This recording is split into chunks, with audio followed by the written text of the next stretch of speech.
Hello, میں بولوں؟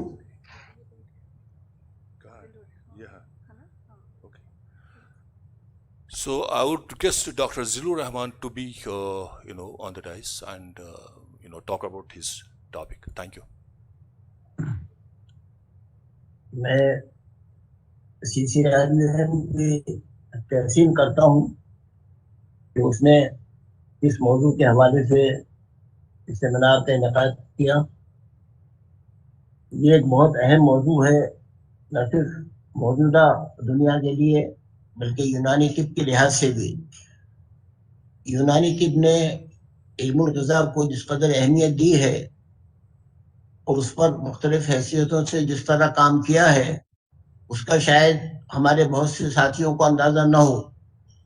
دیکھیے، اس وقت بڑا مسئلہ یہ ہے یونانی کے لیے کہ عربی فارسی تو بہت بڑی بات ہے، اردو کے لالے پڑے ہوئے ہیں، اور یونانی کا سارا لٹریچر عربی فارسی یا بہت بڑی حد تک اردو میں ہے. تو میں پہلے تو یونانی اسکالر سے گزارش کروں گا کہ وہ یونانی کی جو بنیادی زبانیں ہیں کم سے کم اردو سے پوری واقفیت حاصل کریں. دیکھیے، یہ موضوع اس لحاظ سے بھی بہت اہم ہے کہ دنیا میں شروع میں انسان کو جس طرح بھوک پیاس نے ستایا ہوگا، حوائج کی ضرورت لاحق ہوئی ہوگی، اسی طرح انسان نے شروع کے اندر بیماری کی صورت میں جن چیزوں کو استعمال کیا ہوگا ان میں سب سے پہلے نباتات کا استعمال ہے. جمادات ظاہر ہے وہ نہیں کھا سکتا تھا، حیوانات اس کی پہنچ سے باہر تھے، شکار کر کے وہ ان کو حاصل کرتا. تو اس کے لیے سب سے سہل اور آسان غذائی ضرورتوں کو پورا کرنے کے لیے نباتات کا استعمال تھا. تو ابتدا میں نبات کے تمام اجزاء انسان نے استعمال کیے، جڑ، تنا، شاخ، پتا، پھول، پھل، اسی طرح کے دوسرے اجزاء. تو یہ معلوم ہوتا ہے کہ دوائی طور پر سب سے پہلے جو نباتات استعمال کیے گئے وہ نبات تھے جن کو انسان نے غذا کے طور پر کھانا سیکھا تھا. چنانچہ چاہے وہ اولڈسٹ میڈیکل سویلائزیشن میسوپٹامیا ہو اب سے 5000 برس پہلے کی، یا قدیم ترین طب مصری ہو، تو انسان نے اپنے ارد گرد نباتات کی بہتات دیکھی اور اس نے آہستہ آہستہ ان کو چکھنا اور کھانا شروع کیا، اور اس کے نتیجے میں انسان کے علم میں بہت سی دوائیں بھی آتی چلی گئیں. نباتات کے سلسلے میں جیسے میں نے عرض کیا کہ شروع میں وہ چیزیں استعمال کی گئی کہ جن کو انسان نے بطور غذا کھانا شروع کیا تھا، اور وہ یہ نباتات اس کی غذائی تکمیل کا ذریعہ بنے. دوسری اہم بات یہ کہ دیوتاؤں کے حضور اظہار عقیدت کے لیے اور مذہبی فرائض کی انجام دہی کے لیے جس طرح بعض خوشبوؤں کا استعمال کیا گیا تھا، مثلاً روبان، سندل، زرش، اود جیسی چیزیں شامل تھیں. ان کی دھونی کے علاوہ شراب اور بعض پھولوں، غلوں اور میووں کی بھیٹ بھی کی جاتی تھی، مثلاً گلاب، گندم، چاول اور انگور کے نام ملتے ہیں. آگے چل کر یہ چیزیں دوائی استعمال میں آئیں اور ان غذاؤں کے طبی فوائد انسان کے سامنے آئے. اولڈسٹ میڈیکل سویلائزیشن میسوپوٹامیا میں جن غذاؤں کو بطور دوا استعمال کیا گیا تھا ان میں انجیر، انگور، انار، سیب، لہسن، پیاز، باخلا، ککڑی کے بیج، کاہو، جو، گندم، باجرہ، زعفران، رائی، زیرہ، زیتون، اور حیوانی دواؤں میں جانوروں کی چربیاں، خون، جگر، گوشت، ہڈی، انڈا، دودھ، شہد شامل ہے. جن جانوروں کے اعضاء استعمال کیے گئے تھے ان میں بھیڑ، بکری، ہنس، ہرن، مرغ، کبوتر جیسے جانور تھے جنہیں بطور غذا استعمال میں لایا گیا تھا. قدیم مصری طب جس نے براہ راست یونانی طب پر اثرات قائم کیے ہیں ان کے یہاں بھی حفظان صحت اور علاج کے بطور غذاؤں کی اہمیت ملتی ہے۔ حفظ صحت کے نقطۂ نظر سے مثلاً غذاؤں میں سور کے گوشت سے روکا گیا ہے اور پانی ابال کر پینے کی ہدایت کی گئی ہے۔ اس سے ابرس پپائرس جو 2500 سال پرانا پپائرس ہے، اس میں جو غذائیں استعمال کی گئی ہیں ان میں پودینہ، زیرہ، سونف، انگور، اجوائن، لہسن، پیاز، شہد، سرکہ، انجیر، پھپھون لگا گوشت، دودھ، شہد اور دوسرے مغزیات شامل ہیں۔ تو یونانی طب نے، جیسا کہ آپ کو معلوم ہے، ان قدیم ترین طبوں سے فائدہ اٹھایا اور وہ غذائیں استعمال میں لائی گئی بطور علاج بھی اور بطور غذا بھی، جن کو یونانیوں نے اولڈسٹ میڈیکل سویلائزیشن، اکادی، شمیری، آشوری طبوں سے اخذ کیا تھا۔ یونانی دور میں بقراط، ارسطو، ساوفرستس نے غذاؤں کی طبی منافع تحریر کیے ہیں۔ بقراط کی تصانیف میں رسالہ غذا کے نام سے ایک رسالے کے علاوہ کتاب اختلاف الازمنہ و اصلاح الاغذیہ اور کتاب اللحوم ہے۔ دیکھیے، اصلاح الاغذیہ سے یہ ظاہر ہوتا ہے کہ غذاؤں کے نقصانات بھی ان کے علم میں آئے تھے، تو انہوں نے یہ محسوس کیا کہ غذاؤں کی اصلاح پر بھی کام کیا جائے۔ چنانچہ بقراط کے وقت ہی سے غذاؤں کی اصلاح پر کتابوں کے لکھنے کا سلسلہ شروع ہو گیا تھا۔ غذاؤں پر طبی لحاظ سے پورے یونانی عہد میں کام جاری رہا۔ اس سلسلے میں ساوفرستس کی خدمات سب سے زیادہ ہیں۔ یونانیوں کے بعد رومی دور شروع ہونے پر حیوانی دوائیں بھی اس کے اندر شامل ہوتی گئیں اور نباتی غذاؤں سے زیادہ اب انسان نے حیوانات کا بھی استعمال کرنا شروع کیا۔ چنانچہ میں ایک نسخہ آپ کو بتاتا ہوں کہ جو رومی عہد کی کتابوں میں ملتا ہے، اس نسخے میں اونٹ کا بھیجا، بحری بچھڑے کا پنیر مایا، مگرمچھ کے افراز، خرگوش کا دل، بحری کچھے کا خون اور جنگلی سور کے خصیے شامل ہیں۔ یعنی یہ پورا نسخہ حیوانی اجزاء پر مشتمل تھا۔ تو اس سے ظاہر ہوتا ہے کہ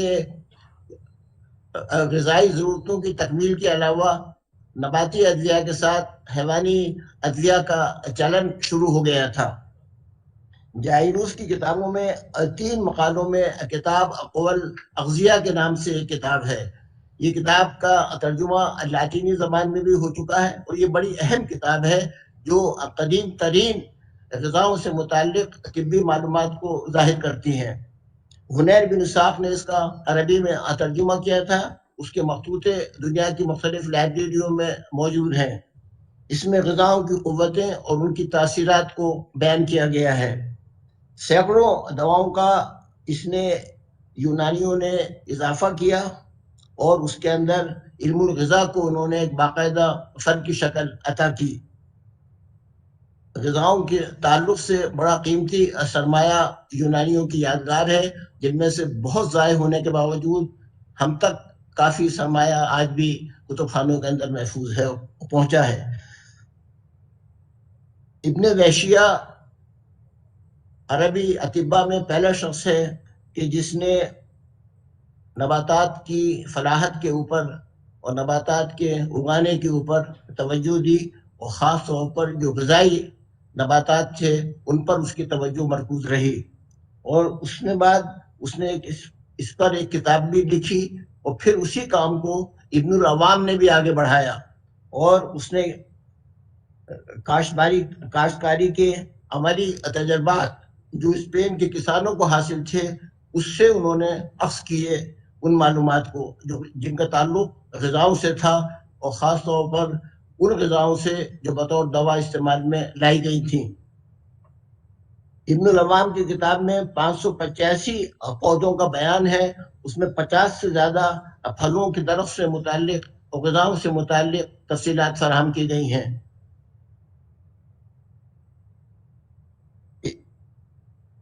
علم الغذا کے سلسلے میں یونانی طب میں سب سے بڑا نام ابن وافد کا ہے.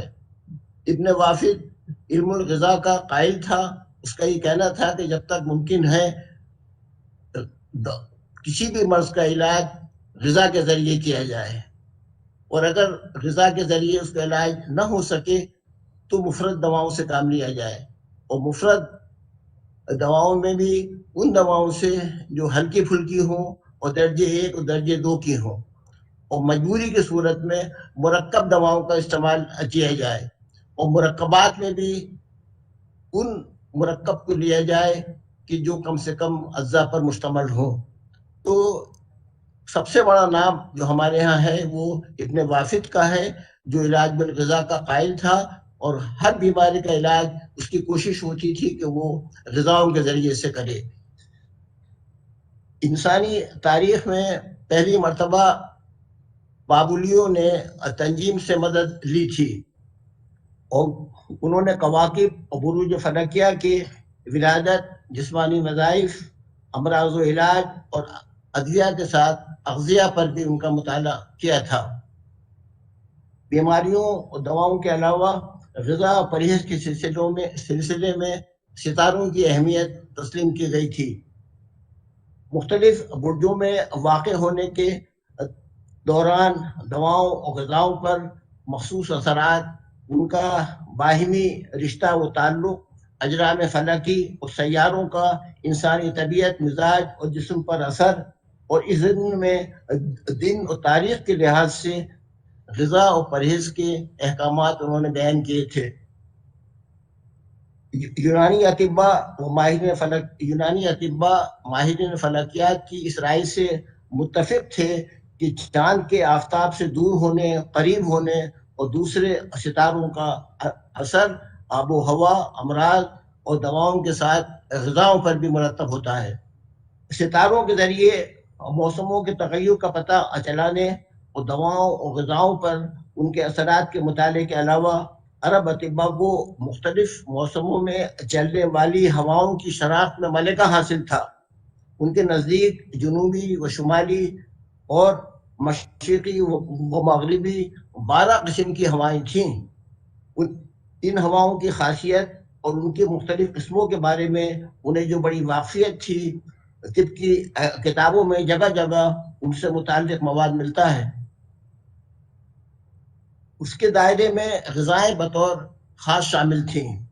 علم الالواء و علم محاب الریاح میں مہارت کے ساتھ اس موضوع پر انہوں نے کتابیں بھی لکھی ہیں جن میں ان کے تجربات درج ہیں. اس سلسلے کی کتابوں میں مشہور ماہر ادویہ و اغذیہ ابو حنیفہ الدینوری کی کتاب الالواء ہے. اس میں یہ بتانے کی کوشش کی گئی ہے کہ مختلف ہواؤں کے غذاؤں پر کیا اثرات مرتب ہوتے ہیں. ابن زہر اس سلسلے میں دوسرا بڑا اہم نام ہے. اس نے کسی بھی تکلیف کی بنا پر کھانا نہ کھانے کی حالت میں حقنہ غذائی تجویز کیا تھا. دیکھیے یہ بہت بڑی بات ہے کہ اس زمانے میں جب یہ محسوس کیا گیا کہ بہت سی غذائیں منہ کے ذریعے نہیں کھائی جا سکتی ہیں تو اطباء نے حقنہ غذائی تجویز کیا، جس کے ذریعے غذا بدن میں پہنچائی جاتی تھی، اور حقنے میں ضروری غذائی اجزاء شامل کیے جاتے تھے. اسحاق بن سلیمان کی کتاب الادویہ والمفردہ والاغذیہ بہت قابل ذکر ہے. اس نے اس کتاب پر فخر کیا ہے. اس کے کوئی اولاد نہیں تھی. وہ کہتا تھا کہ میرا دنیا میں نام اس کتاب الاغذیہ کی وجہ سے زندہ رہے گا. تو اس کے علاوہ موسیٰ بن میمون نے رسالہ افضلیہ میں اس نے الملک الافضل کے لیے تحریر کی ہے، غذا سے متعلق بہت سی معلومات فراہم کی ہیں. لاطینی میں یہ رسالہ الغذاء الصحی یعنی صحت مندوں کی غذا کے عنوان سے شائع ہوا ہے. دیکھیے یونانی طبیبوں نے صرف، بہت خاص بات میں آپ سے عرض کر رہا ہوں، صرف ادویہ کی طرح غذاؤں کے منافع اور ان کے طبی استعمالات پر روشنی نہیں ڈالی ہے، بلکہ انہوں نے مریضوں کے لیے بھی غذائیں تجویز کی ہیں اور اس کے پر انہوں نے کتابیں لکھی ہیں. اسی طرح انہوں نے صحت مندوں کے لیے بھی کتابیں لکھی ہیں اور غذائیں تجویز کی ہیں کہ انسان کو صحت کی حالت میں کون سی غذائیں استعمال کرنا چاہیے، مختلف امراض کی صورت میں کون کون سی غذائیں انہیں استعمال کرنی چاہیے. تو ہمارے ذخیرے کے اندر صحت مند افراد کے لیے بھی متوازن غذاؤں پر گفتگو کی گئی ہے اور امراض کی شکل میں مختلف بیماریوں کے اوپر بھی غذاؤں کو بیان کیا گیا ہے اور ان کی تاثیرات پر گفتگو کی گئی ہے. تو یونانی کے اندر جس طرح آپ کو معلوم ہے کہ صرف ادویہ کی طرح افعال و خواص اور ان کے استعمال پر گفتگو نہیں ہے.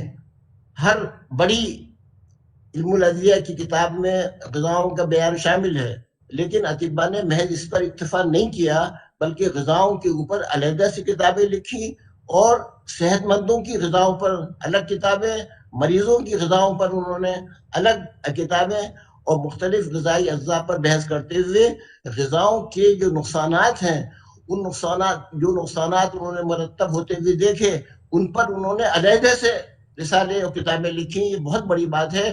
دنیا کی کسی روایتی طب میں غذا سے متعلق اس طرح مختلف نوع چیزوں کے اوپر اور مختلف جہتوں پر مختلف حیثیتوں کے اوپر لٹریچر نہیں ملتا ہے جتنا لٹریچر یونانی طب میں فراہم کیا گیا ہے. اور اس سلسلے کو عربوں نے اپنے زمانے میں یونانیوں سے کہیں زیادہ آگے بڑھا دیا تھا. علم الغذا کے اوپر جتنی کتابیں ہمارے ذخیرے میں ملتی ہیں ان میں مثلا اقصہ بن لوقا کا رسالہ فی قوانین الاغذیہ، یعنی اغذیہ کے قوانین کے بارے میں، ان کے اصولوں کے بارے میں کہ کوئی غذا کس وقت استعمال کی جائے مختلف امراض میں یا مختلف صحت کی حالتوں کے اندر. اسی طریقے سے یعقوب بن اسحاق کی، ثابت بن قرہ کی فی قوى الاغذیہ، اس میں بھی انہوں نے غذاؤں کی قوتوں پر ان کی تاثیرات کے اوپر لکھا ہے. زکریا رازی کی کتاب کیفیت الاقتضاء یعنی غذا کی کیفیتوں کے اوپر مستقل ایک رسالہ اس نے اپنی یادگار چھوڑا ہے. اسی کی کتاب ایک ہے اتمۃ المرضى، جیسے میں نے ابھی کچھ نام لیے تھے آپ کے سامنے کہ صحت مندوں کی غذاؤں پر کتابیں، ایسے ہی مریضوں کے لیے جو غذائیں لکھی گئی ہیں ان میں زکریا رازی کا رسالہ فی اتمۃ المرضى یعنی مریضوں کی غذائیں، اس نے اس نام سے رسالہ لکھا ہے. اس کے علاوہ زکریا رازی نے منافع الاغذیہ و دفع مضارہ پر دوسرا رسالہ لکھا جس میں غذاؤں کی مضرتوں پر اور ان کے نقصانات پر اس نے اظہار خیال کیا اور اس کے بعد اس کی اصلاح کی اس نے کوشش کی اور بتایا کہ دواؤں کے اندر جو مضرات، غذاؤں کے اندر جو مضرات پائے جاتے ہیں اور نقصانات ہوتے ہیں ان کا کیسے ازالہ کیا جائے. تو اس پر ہمارے یہاں زکریا رازی کے علاوہ دوسرے اطباء کی بھی کتابیں موجود ہیں. یہ بڑا اہم موضوع ہے. ابن رضوان کی کتاب فی الاغذیہ والادویہ بھی اس سلسلے کی بہت اہم کڑی ہے اور اس نے جہاں یہ کتاب لکھی وہاں اس نے کتاب اور لکھی ہے، اس کا نام ہے اشربہ و اغذیہ لذیذۃ للصحہ، یعنی صحت مندوں کے لیے جو لذیذ غذائیں اور لذیذ مشروبات ہو سکتے ہیں. ایک مستقل کتاب اسی موضوع پر اس نے لکھی ہے. اور اسی طریقے سے فی الغریوس کی جو یونانی طبیب تھا اس کی کتاب کا ترجمہ کیا گیا، اس کا نام بھی الاشربۃ النافیۃ اللذیذہ، یعنی وہ مشروبات اور وہ غذائیں جو لذیذ بھی ہیں اور منفعت بخش بھی ہیں. کھانے پینے کی وہ قواعد پر بھی اطباء نے کتابیں لکھی تھیں. ایک عرب طبیب کی کتاب کا نام اصول معقول و مشروب ہے. یہ کتاب 1331 کی تصنیف ہے. اس میں پودوں کے خواص بیان کیے ہیں جو بدن کا تغذیہ کرتے ہیں اور بطور غذا استعمال ہوتے ہیں. اس میں زائد تر ایسے پودے ہوتے ہیں اور پودے بیان کیے گئے ہیں جو عام طور پر عرب اور سینٹرل ایشین کنٹریز میں پیدا ہوتے تھے. یہ کتاب کا واحد مخطوطہ پیکن یونیورسٹی چائنا میں محفوظ ہے اور یہ ایک بڑا ضخیم مخطوطہ ہے جو 36 اجزاء پر مشتمل ہے.